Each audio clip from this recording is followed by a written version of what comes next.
तालचेर में बीजेडी पक्षर स्थानीय प्रजामंडल भवन ठारे मुख्यमंत्री नवीन पट्टनायक उद्देश्य एक धन्यवाद सभा अनुष्ठित होती है। कार्यक्रम में मुख्य अतिथि भाव में राज्य बिजु छात्र जनता दल सभापति बांकी विधायक देवीरंजन त्रिपाठी और एलिना दास समेत ढेंकानाल सांसद और तालचेर विधायकों समेत दलर समस्त नेता और कर्मकर्ता जोगदे। मुख्यमंत्री ओडिशार समस्त छात्र छात्री उच्चशिक्षा निमंते विभिन्न प्रकार छात्रवृत्ति प्रदान करुथिबारु मुख्यमंत्री को एही सभा माध्यम धन्यवाद अर्पण करा जायथिला।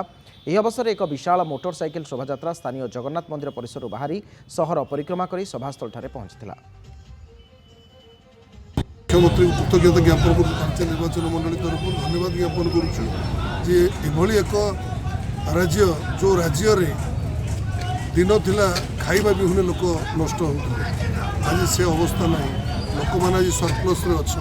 प्रथम थर गोटे एमती सभा जो माननीय मुख्यमंत्री जनसाधारण जहाँ कर जनसाधारण धन्यवाद जन गोटे सभा कर निश्चित भाव ये सभा को आसिक निजक धन्य मन कर जो विशाल रैली एत बड़ 5000 युवक छात्र सामिल होकर गोटे रैली करते नुआ ओडिशा आगामी दिन देखा जाऊँगी नूतन ओडिशा नवीन ओडिशा जो आह्वान देते आप देखुए माननीय मुख्यमंत्री घोषणा कर 2024 वर्ष 24 ରୁ 29 से युवक मान हम युव नीति आसो नुआ युव नीति आसो युवक मान अधिक प्रोत्साहन दिज्व व्यवसाय क्षेत्र में हो चाकरी क्षेत्र सब प्रोत्साहन दिज्व।